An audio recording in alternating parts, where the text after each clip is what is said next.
Now tuning in to Earbud Media. Audio for everyone.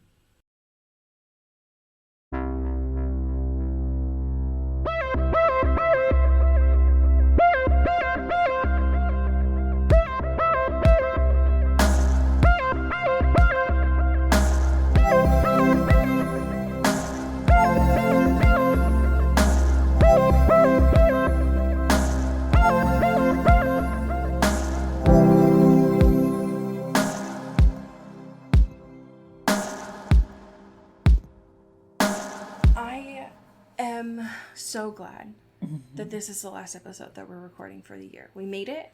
We made it. We did it. We're here. We survived 2024, can you believe? I mean, hey, you might be confident saying that right now. I still got 10 more days. That's true. Okay, but I do love enough. the confidence and the energy. Yeah. Listen, there were a couple moments I thought it wasn't gonna happen, but I feel like if we made it through this much, I think the next 10 days we should be better. A couple is so kind and also so conservative. Yeah. When, hey folks, TLDR, your Saturn return, it's something. And I'm so excited for you to go through yours. Yeah. Just to pass this baton over. Fucking train car. Absolutely. God. But hey, we've almost made it, and I'm so excited. Welcome to Into the Twilight. Hey. We're here. Celebrate yourselves. Pat yourselves on the back. We're gonna call shots like Cody said. We made it through this year. Congrats. Hell yeah. Yeah. Enjoy and celebrate as needed. Or be like myself and finally take one of Cody's recommendations and start watching The Mole on Netflix. You know what I mean? Yes. Celebrate yourself. Yeah. How are you? I am here. The Christmas creep is really hitting me. Yeah, it smacked me like a goddamn freight train today. Yeah, and I'm into it. It's coming and I'm here. Yeah. The movies are planned. We have lists. Lists? Wow. Yeah. Oh, yeah. We got to be organized, okay? There's a lot of shit going on. We got to be locked in. Says someone with 500 tabs open on their browser. You say that, and I do have dozens Your open emotional currently. support tabs open? Yeah. Listen, those two can coexist together. They're not mutually exclusive. Sure, I can be yeah. very organized, plus have a million active tabs. Sure. Sorry. Right. Listen, we all gotta make it through, Yeah. You gotta do what works. Yeah. Listen, I'm tab maxing, okay? I gotta do it to them. I want to talk to you about a show that is honestly quite similar vibes of last week, which I know you enjoyed. So, oh my god, I loved it. I watched it right after we were done recording. In the first time ever, you actually took my recommendation and you watched it immediately. Listen, I'm trying to get better. But this is a show called Laid. It's on Peacock. Okay. And it's got my beautiful wife, Stephanie Sue, plus also, I believe pronounced Zosha Mamet from famously Girls and Other Things. And it is very poking fun true crime kind of vibe, but essentially this main protagonist, all of her ex-boyfriends start dying, or everyone she's ever had slept with starts dying. And it's that's just a funky coincidence, and it's uh-oh, what's going on? And so they're trying to figure out what's happening. It's incredibly funny. There's a wild list of dudes that they have for this, and it's incredibly charming. It's incredibly silly. I love this twist on Scott Pilgrim. No, literally, it's very Scott Pilgrim. We have to track down my evil exes and warn them because they might die because of my vagina for some reason. Who knows? Damn. Unclear. And it's great. I love seeing Stephanie in this kind of comedic, but also real dirtbag woman role, and that's very fun for me. Also, there is a tangential Twilight connection, if I may. Now, wait a second. What? Because this also stars Tommy Martinez, which if you've been a listener of the pod for any amount of time, you would know when I was deep in my era of Good Trouble, which also starred Boo Boo Stewart, which we won't talk about in depth because he's doing some stuff that I'm not really a big fan of lately. However, there is a connection, which I love. Yeah, can someone report back to the pod? Can y'all just do a check on Boo Boo for me, please? Yeah. I'm worried about him so A much. little, his Instagram activity is a little concerning. It's just this man that you're referring to, Tommy Martinez. Yeah. Also in Riverdale, some might say. But it's very fun, like, whodunit, kind of like, but also Scout Pilgrim Evil Exes / dirtbag women figuring out their lives in their 30s. Like, it's got all the stuff. And it's like a quick 8 episodes. It's very fun. I love a red string that you're providing in this photo. Yes, it's really important. She is so good in this because she's very into like the true crime kind of stuff. And Stephanie's character is like, nah, it's probably a coinkydink, right? And she's like, no, we gotta figure this out. I've been working on this all night. And it's beautiful. I love it. Okay, I'm adding it right now. Hell yeah. It's a treat. How are you doing, my friend? We've made it. Yeah. We're here. This is my favorite time of the year where I get to remind everybody that I do have a extensive TikTok folder of all the best TikToks I've seen this year. I'm so excited for the drop. It's so important. It is available on my profile. There's like almost 400 videos. You're welcome. This is my favorite time of year, and if they take this app away from me, you're missing out. You know what I mean? Yeah. So that's great. I was very tempted to bring another Netflix show today because they have been unfortunately dropping some bangers while we do have our subscription open. Yeah. So have watched No Good Deed since we last recorded. Is worth it. Will make you cry. Cody did not mention that. Sorry. Will make you cry. So just keep that in mind, but it's a good cry. So because the fact that we're recording this on Yule, which I celebrate, I felt like it was appropriate to bring music, which I don't often do. Now, have I talked about this before? Maybe. I don't remember. 3 years ago as a different person. Sure. But it's timely, and it is specifically the live album from the Fleet Foxes from 2021 called A Very Lonely Solstice. Love. And now the name sounds sad. It's not. It's not. But this is an album that Fleet Foxes recorded in a church, and the audio is so beautiful. I love listening to this album because it has some of my favorite songs of theirs, but they did it live, and it's a really it's a great one for this time of year. If you celebrate Christmas, cool. If you celebrate Yule, it works. It's just a good vibe soundtrack because it's very soft and melancholic, but not in a way that some Christmas songs are. Sure. It's so good. It's like 45 minutes too, so it's just tight, and I love it. And I love the Fleet Foxes personally, so anything that they have, I'm in. But this is one that I like regularly listen to around this time of year, and it's just good vibes. Hell yeah. It's just good vibes. I love this. And I wanted to bring something good vibes as our last happy thing instead of what has put me into a spiral, which is that La Palma show on Netflix. Oh, it's like a disaster tsunami thing. And it's good, don't get me wrong, but it's maybe not the vibe. Yeah. Because it's like, here in the Pacific Northwest, we're waiting for the big one. So I was like, I can't fucking think about this right now. Yeah. I need to go to my comfort music, actually. Yeah. Oh my goodness. But if y'all do watch that, congrats, because it's something, that's for sure. Yeah, bit of a twofer.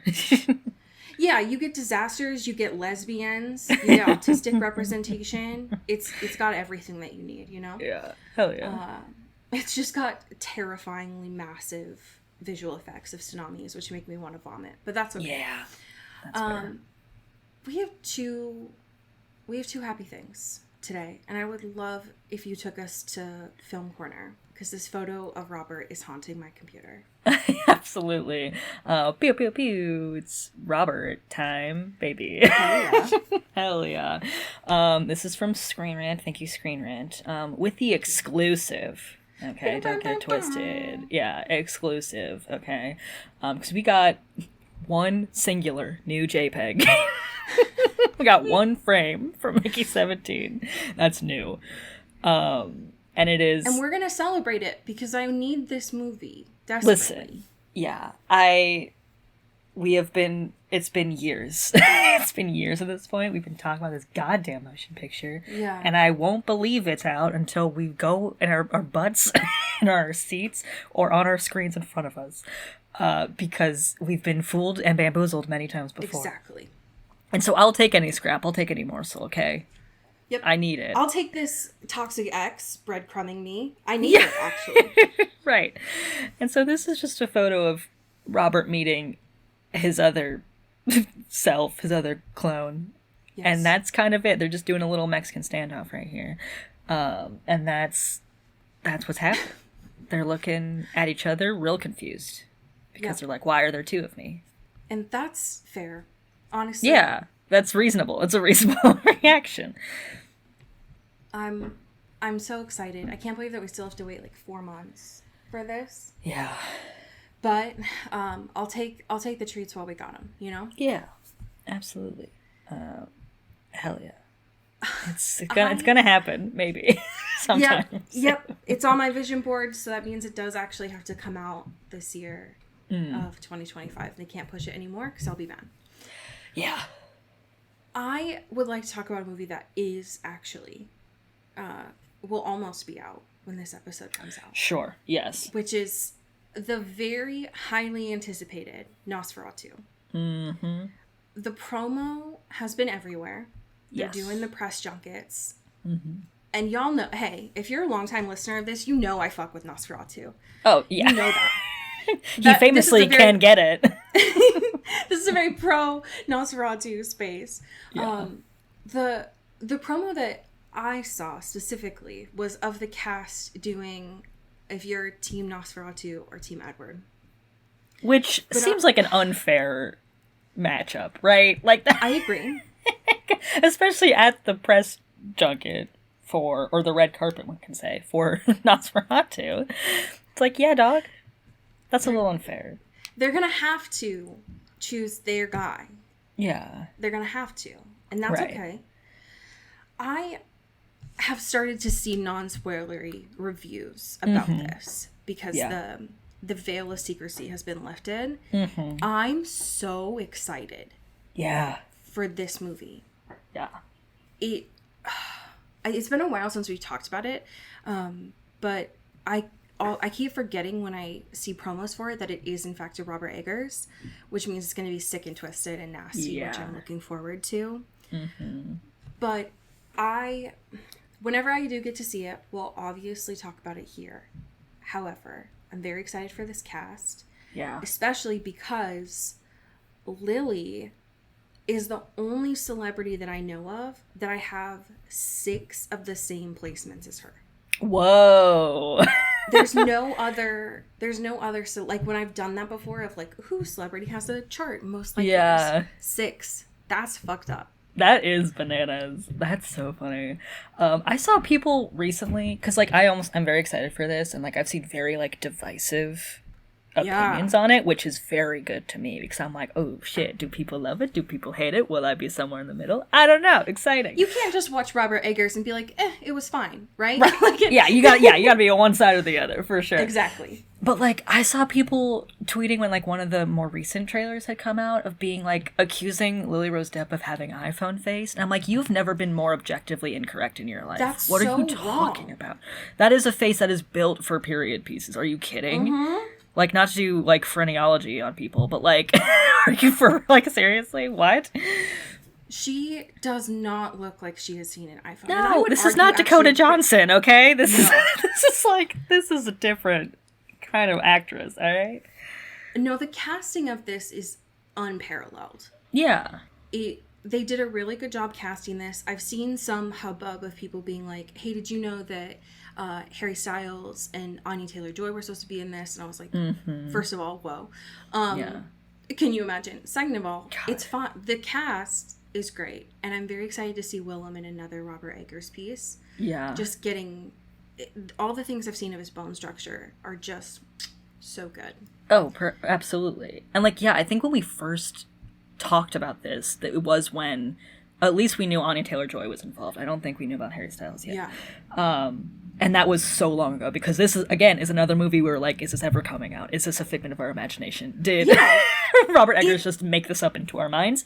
And it's real. But God, if Harry Styles was in this, could you imagine? That would be so bad. Instead of Nicholas Hoult, holy shit, right? Nicholas Hoult, who also is promoting like 4 different movies right now. Like, this guy is booked and busy. He's so busy. But I agree. We've been talking about this movie almost the entirety of this show, because I know that production initially started in 2015. Yeah. And so the fact that it's actually going to be released for real, wow. That's so wild. Yeah. Claps for them. Absolutely. That's the best way to celebrate Christmas, in my opinion. Yeah. Just watch a sick and twisted movie.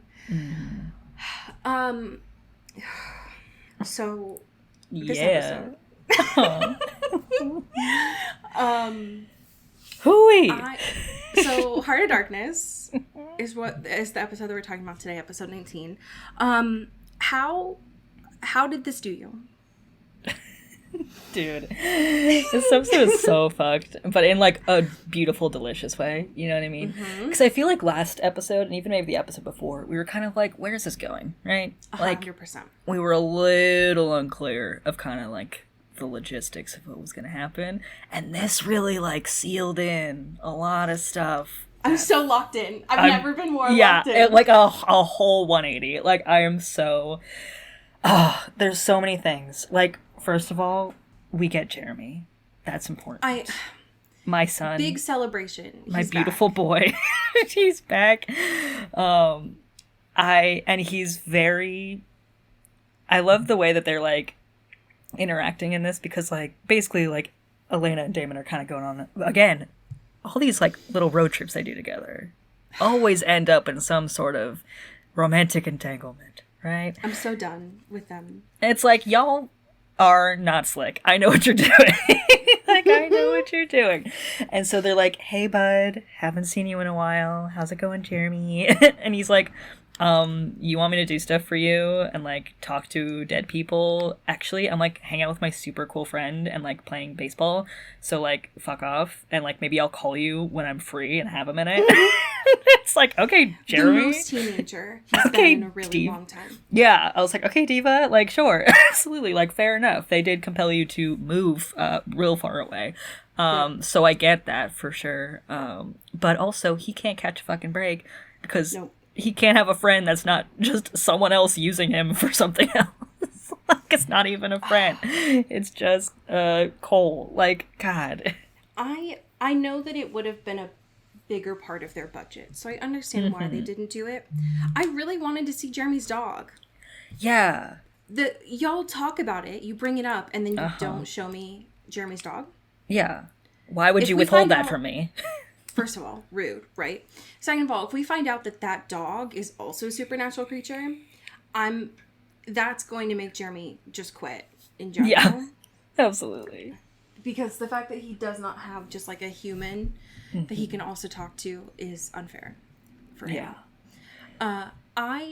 When we saw the log line for this show that Jeremy was like in with a bad crowd, I went to the worst case scenario of like, oh God, that's not good. The fact that it's Cole, right, is so funny to me. And the way that Damon even brings it up this episode of like, you thought you could make friends that fast? Have you met you? And he's like, I do. Did you come here just to roast me? Yeah, like he's already down bad. Can we not? And he doesn't even know how down bad he is because you've compelled him to forget everything. Absolutely. I'm so glad that he's here. He's playing like an adult third wheeling this entire episode. Yes. And I love that. He's funny. It's so good. Because like, and especially him being kind of in the middle of them, because he doesn't know that there's been like tension between Elena and Damon. And so he keeps getting little hints and stuff, and it's like, what the fuck is going on? Like, what is happening here? And why am I here for this? Than anyone else in Elena's life, which is important to me, and I'm very proud of that for him. Yeah. I think the only other person that started to notice how fast was Rick a few episodes ago, where he was like, hello? Yeah, do you want to talk about that, or figure that shit out? And she does not. She does not want to talk about it. She just wants to stare at Damon's lips in a really unsubtle way. God. This episode, the dynamic between Stefan and Elena and Damon was giving very Eclipse. Absolutely. Yeah. But I ate it up. It was so important. Yeah. I love when they go on road trips together. Things get so messy. Yeah. It's like, let's just fuck everything up. Yes, please. I wish you would. The thing I was not expecting, I mean, there were a lot of things I got blindsided by with this episode. Yeah. The one I think that was the most blindsiding for me is to get to a TikTok audio. Yes. I was not... That was a jump scare. Yeah. The I Know You're Obsessed With Me was in not just this episode, but in that scene talking about Rose, I would never have guessed that that's the origination of it. Yeah. That was bananas. The problem is, for me, the only bad thing, that's not true, but the main bad thing this episode, I hate Ian's hair right now. Yeah. I don't know what happened like 1 or 2 episodes ago, but he trimmed it and it looks very clearly like he just got it cut. It hasn't grown out a little bit to feel natural. Yeah. And this is supposed to be Damon at his like peak sexiness. Yeah. He's supposed to be so irresistible this episode. And he looks like he got gum in his hair and they had to do an emergency haircut. Yeah, it's not ideal given the importance of of him in this. I agree.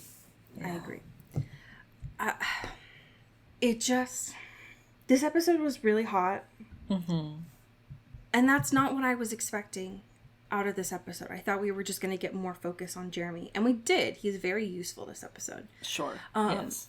I think turns Damon, out talking to dead people is a vital asset. Oh yes.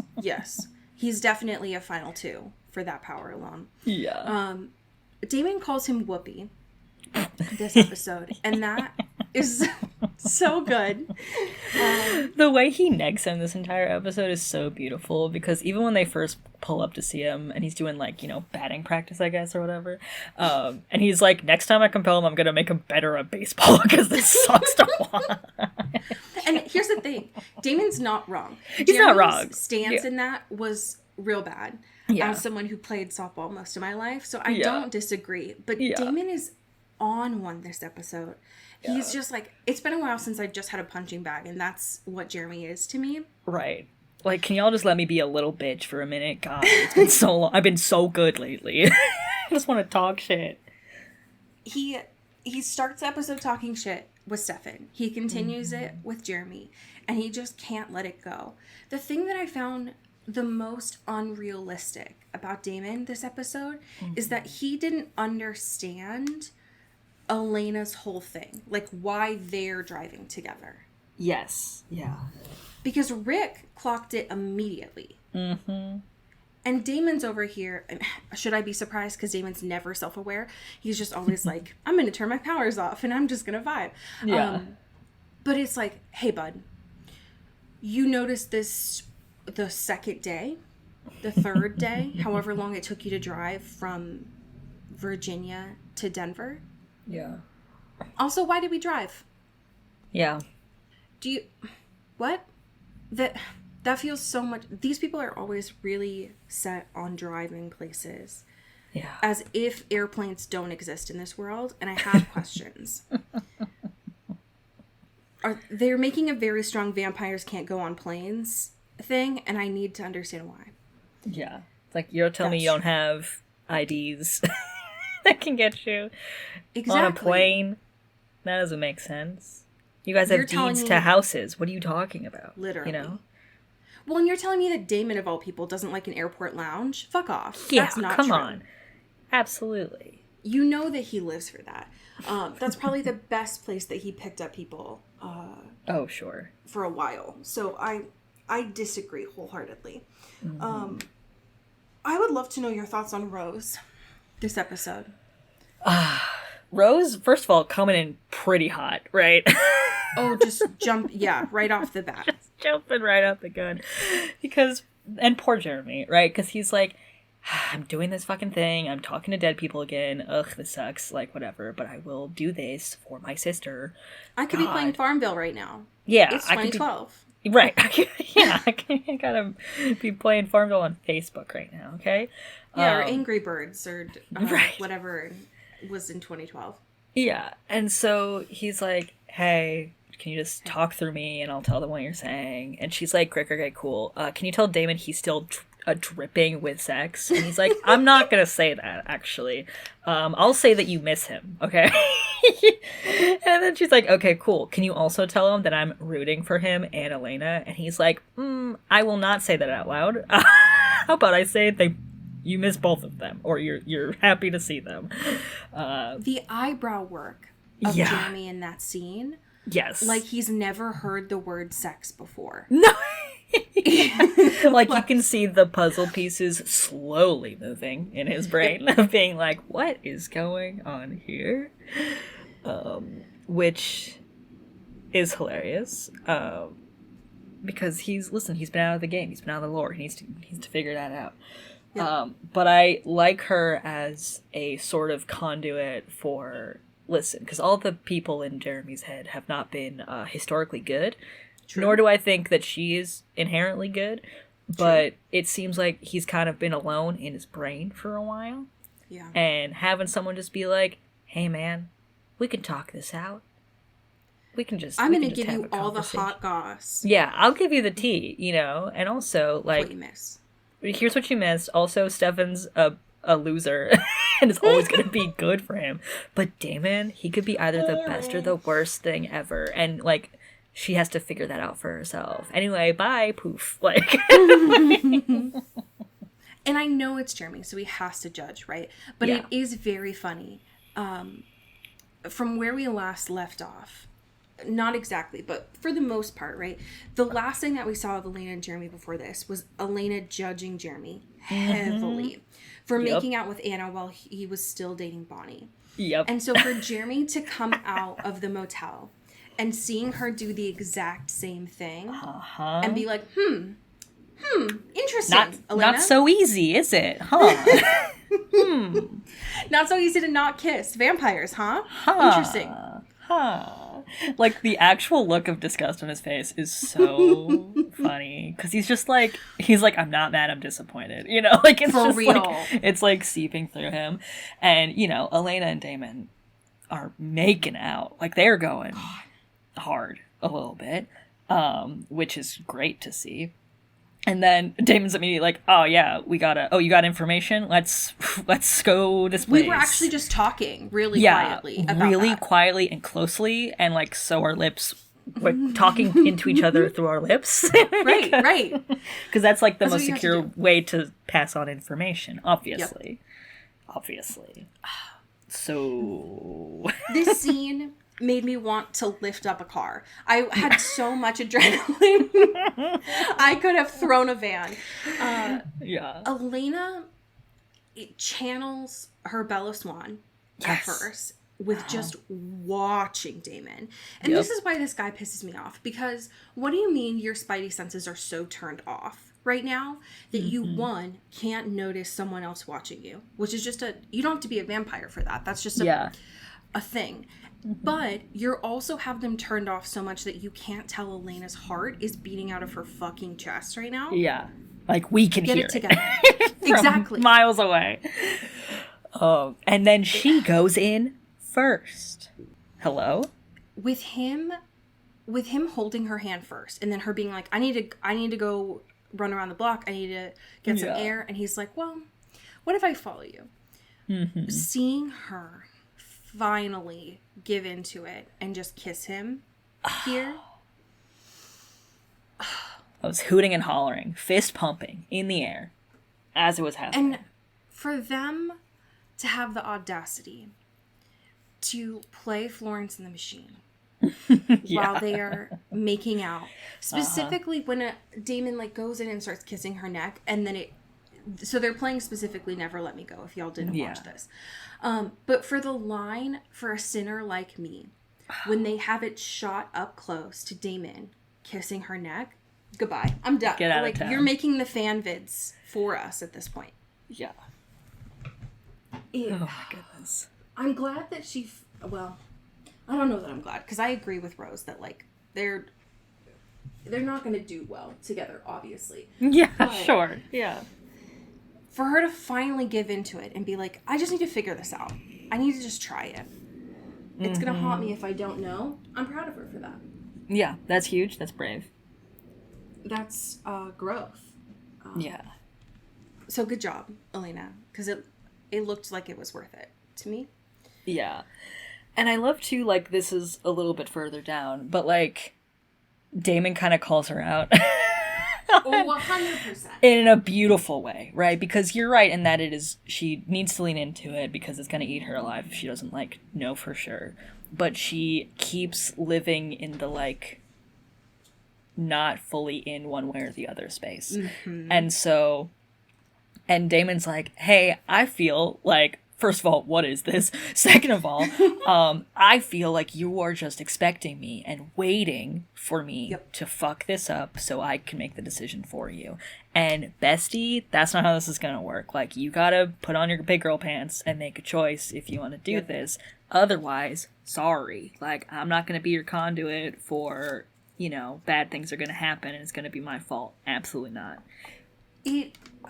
I love this moment because it takes him so long to figure out what's going on. Yeah. Yes. Second of all, he's not wrong. Right. And Elena's not wrong for what she says because he does self-sabotage. Absolutely, yes. In this case, though, him having the agency to, like, walk away and be like, you know what? No. And I thought he would actually leave after this, but for them to have that confrontation and then just get in the car quietly afterwards was wild, because usually what Damon does is he runs away. He goes off on his own, he goes and finds someone, but to have this be in that moment too, where, like, she got a very small cut on her head. Elena's had a lot of bigger injuries before, but Damon's freaking out because he's like, are you good? Are you good? And for him, of all people, to be the one who's like, hey, what are we? Mm-hmm. Is so... Damon, hey. Your emotions are showing, bud. Yeah. I don't know that I necessarily want to see them as characters get together. Yeah. But what I am interested in, and I might need to do some digging before next episode, but I know that people have said that Ian and Nina dated. And I'm wondering if it started around here because the tension between them is palpable. Yeah. And I'm wondering what's going to happen when that timeline actually aligns. I have questions personally. Yeah.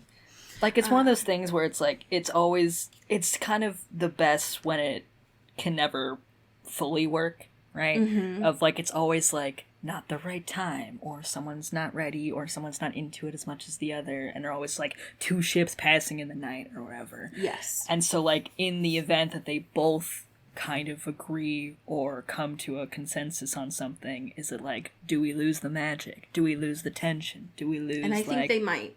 Personally. Right. Which, like, and even that was something with her and Stefan, right? Of, like, them being together from the jump felt, like, easy or whatever. Not in, like, the rest of the world around them kind of stuff. But, like, as far as there was not as much conflict, and it only got interesting for them when it was kind of this imbalance of feeling for one another. Yes. And so it's like, girl, I think you have sort of a pattern here. I think you just like the chase. Maybe you need to stop, messing around with brothers, but also True. Like, maybe just take a beat, right? Just, like, live your truth. Yeah, when was the last time that you were just properly single, Elena? Yeah, right. You've kind of been dealing with a lot this last couple of years. Maybe just cool it. You know, get a little me time. Hang out with the girlies, you know? Speaking of the girlies this episode. Yes. Caroline and Rebecca. Oh my god. My girls. I love it when these two Sharpay motherfuckers go up against each other. It means everything to me. The beginning of this, when I was so mad at first because Caroline is always just trying to plan her little parties, okay? And she's got to have something. This is all that she has, okay? And she's very good at it. And she's like, this dance is going to be themed for the 1970s. And Rebecca's like, actually, the 20s are like way cooler, so we should do that. And she's like, I swear to God, I will kill you. And it's fine because it turned out to be like a cute little plan with Matt, whatever. But for a second, I was like, get away from my girl. These are two very different decades. You're just trying to come in as both decades for this party. What are we doing here? Have you no sense of theme? Said that. And I know that we get the reveal that he's like in on it, right? Him and Caroline are in on it together. But for Matt to have said, oh, we'll just do the 20s and the 70s together. I was going to kill him. I was going to kill him. In what, would you do it in the same outfit? Would you do like pinstripes and bell bottoms? Because that's nasty. I hate mixing that. tops and bottoms? Like, what's happening here? I don't understand. You could not have selected two more uncollaborative decades to work with. I hate it. Very mismatched, yeah, for sure. But Rebecca, I have been wondering where her character was going to go. Just because she's really the only Michelson that we see this episode. And do you have thoughts about this episode? Why are you screaming? She's just like, let me in. I have thoughts. But I've been unsure where they're going to go. And like most women on this show, like we saw with Mary, for example, and Rose this episode, most of them are just used as plot devices. Like they're going to die at the end. Yeah. I found it very interesting that we got to see Rebecca being possessed by her mom this episode. Yeah. I'm interested. It's different for her. I don't know that it's good, but I'm interested. Yeah, I was gagged, for sure. Seeing her be able to walk into the cave with Rick was a lot. Yeah. And I loved it. How did you feel about him, by the way, this episode? Okay. Rick, this episode is bringing the fucking heat. Because I think, listen, this is something we have said about many of these men in this show, is that sometimes they are far more interesting when they play big bad. Correct. And this is especially true for Rick. Because Rick at the beginning is like, oh, woe is me. Like, I'm not even being compelled. Like, this is just my dark inner spirit. There's nothing we can do about it. Blah, blah, blah, blah. I'm evil forever. And Stefan's like, you're being a baby. I'm gonna lock you up in here, and I'm gonna sit with you, so in case you do turn bad, I'm gonna fight you, right? And then we'll be good. No one's gonna die because of you. We got this. We're just gonna camp out here and chill. And it doesn't work because Rick's, evil side or whatever thinks that Stefan's a pussy and can't kill him, essentially, and does not see a threat level of being an active vampire in the same space with him, which I think is fucking hilarious. Like, that is so good.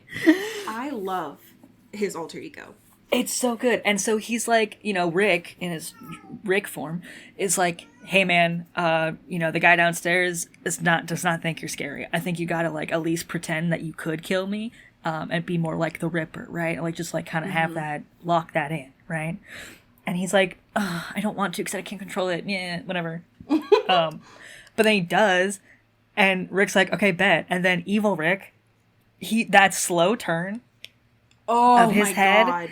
And, like, the, like, just, like, slight change in his voice, not even, like, a full, like, different thing, but just, like, a different tenor a little bit, was so nasty and so beautiful. And we've said for a couple episodes now that these two actors, Matthew and Paul, are really good at playing evil. And so to see them go toe-to-toe in this scene as their bad selves. I mean, Stefan's not fully in his Ripper, but he's trying to channel, like, evil in this. Yeah. They were at their peak going at each other. But I agree with you. That moment when Matthew, like, turns his head and you can tell that it's not Rick anymore. Yeah. Goodbye. Yeah. It was so and it's good. like, you're so weak. And I'm like, oh my God, let them fight and kiss, maybe. Who knows? I don't know. Yes, both. I wish they would. That was incredible. I was on the edge of my seat. Stefan was also flirting with Klaus this episode. Oh, and those two need to get their shit figured out at this point.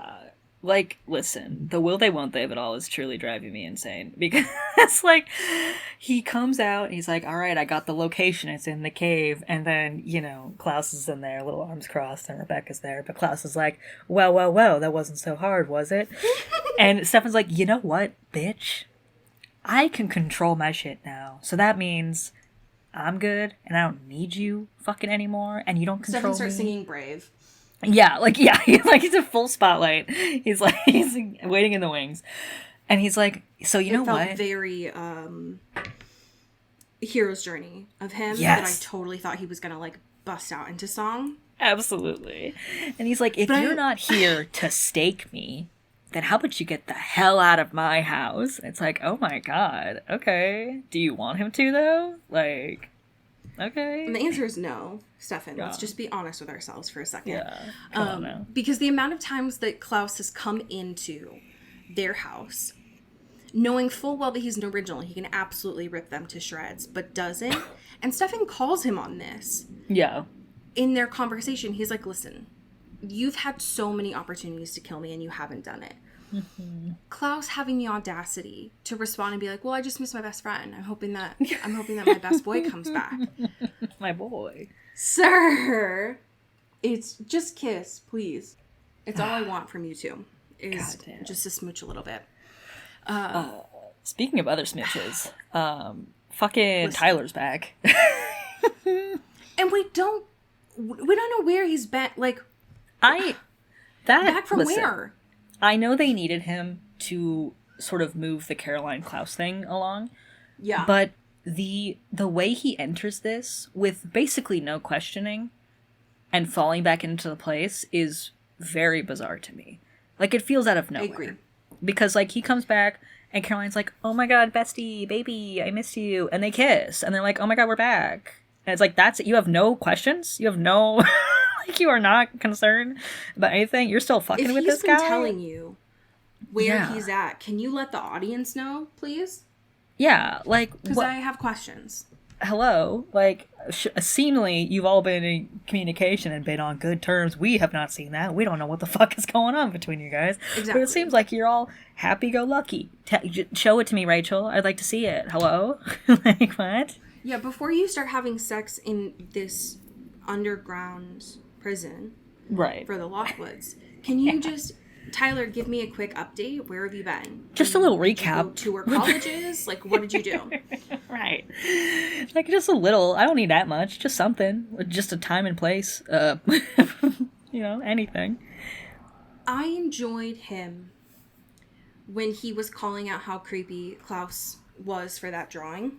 Yeah. What I didn't like, though, is because for some reason he's staying at Caroline's place, not with his mom. Weird. Yeah. Because I guess he doesn't want to let everyone know that he's back. But for him to go immediately to, hey, it's really creepy that Klaus did that.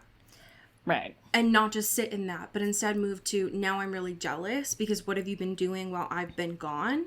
Right. Sir, you weren't at war. Right. You weren't shipped away. You didn't have to go. Yeah. Don't blame her. So it's like, what's going on? Yeah, and like, I agree that Klaus is creepy, for sure. But like, this is not the time nor place. You just got back, haven't seen your girlfriend in weeks, months, a long time. And immediately you're like, so who's this other bitch, huh? Like, what is going on? It's like, listen, she's figuring shit out, okay? We don't have to turn this on her. And she's seemingly the only person that knows you are back. So how about we just take a chill pill for a second? All right? Let's sit on this information. I don't understand what he is going to have to, like, what his role is in the finale. Because if we're gathering everybody, right, if everybody is coming back to Mystic Falls for this, like, big battle where, you know, they want to stay alive, but his mom wants them dead. I get why Jeremy's here. He has a role. He's working to, like, find out who Mary was, even though we don't know at this point who turned Mary. So we're still working on that 23andMe stuff. Where Tyler fits in, couldn't tell you. Have no idea. Yeah. I mean, obviously, he has a right to be upset that Damon doesn't care if Tyler dies. But that's not new. They've always had beef. Tyler should not be that shocked that they're like, I'm willing to throw you down here. So I'm confusion, actually. God. Having this all happen in one episode is a lot. And also, I am now curious if Rick's alter ego, who we don't have a name for at this point, is going to be working with Esther and what that looks like. Yeah. Because they're both on the same side, but I will never trust Esther. Ever. Yeah. I don't know her motives. I don't trust her. And I was fine when she faked her death. Or maybe she didn't fake it. Sure. When we found out that she's dying because Abby died. Girl, Right. stop tapping a black ancestral line for your witchcraft. How about that? Right. It seems like this is a little bit your fault, right? Like, it seems like you're kind of responsible it's your for bad. some of this. Yeah. That was a whoopsie on your end, okay? So you don't blame all of, vampire kind, I guess, for that. Yeah. But I'm curious because we still have the stake, but we don't have Rebecca, we have Esther. Yeah. Where do we go? Where do we go from here is what I want to know. But I'm far more interested in where this is potentially going than I was last week. Yeah. Now I'm in it. Oh, yeah. And having it potentially, so next week's is titled Do Not Go Gentle, probably into the good night. But it's episode 20, and we do get to see the titular 20s dance. I'm assuming based on how Elena looks in this outfit. Yeah. But I'm nervous. Because dances are never a good sign in this town. They're always a really bad omen. No parties. No road trips. No bridges. No bridges. Pause with the town events for a second, and maybe we'll have less casualties. Yeah. Oh, my God. But I'm very excited to see everyone get into their costumes. Because everyone looks good in their pieces. If Bonnie isn't in next week's episode, because she wasn't in this one, I'm going to lose if she it. does not get to dress up for a dance, I'm going to freak out. Yeah. It's not going to be good. Yeah. Or if y'all put her on some grunt work so she can't show up. I swear Yeah, to God. if she gets all dolled up and then they're like, actually, we need you to not enjoy this dance in the punch. You need to go cast some spells. We have a side quest still for gonna you. be pissed. Yeah. I'm so done. God.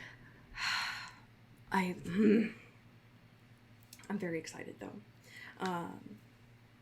For what we are wrapping up this season to be. We have some amazing patrons to thank. Would you like to start us off? Absolutely. Thank you to April Dobrev. Ooh, thank you to our special guests here, Chris and Stuart. Pew pew. Thank you to Callista Lockwood. Ooh, thank you to Sean Salvatore. Ooh. Thank you to Megan Pattinson. Ooh, thank you to Katya Karp.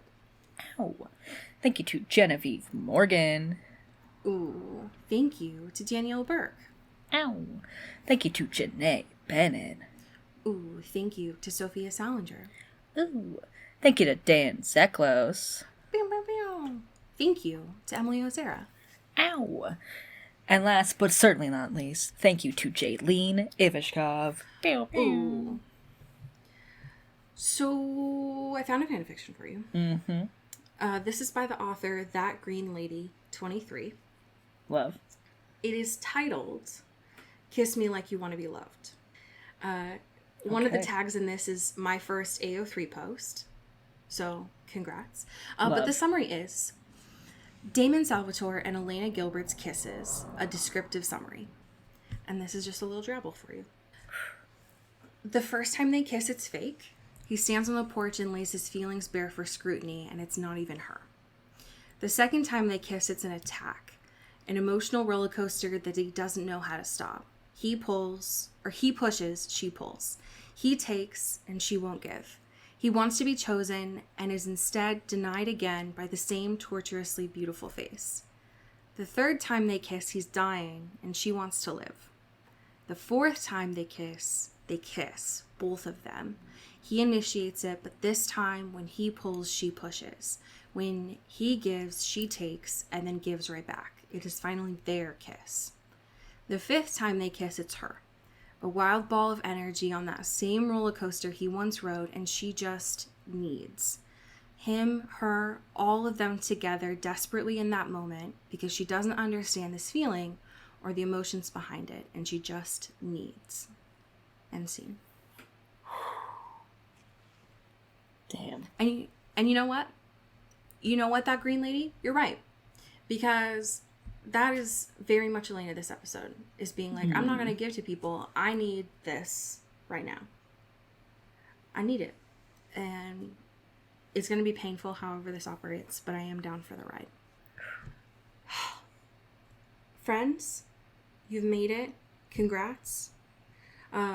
I know that Cody is going to be putting up a very special episode as a treat next week, so your feeds won't notice. But take care of yourselves, and as we say here in the Pacific Northwest, get bit. Ooh. Ow.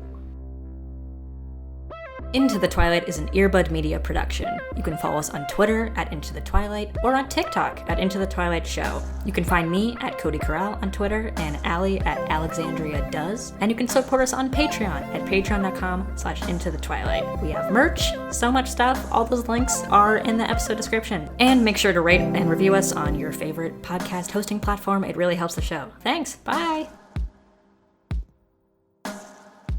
You've been listening to Earbud Media Production. Earbud Media, audio for everyone.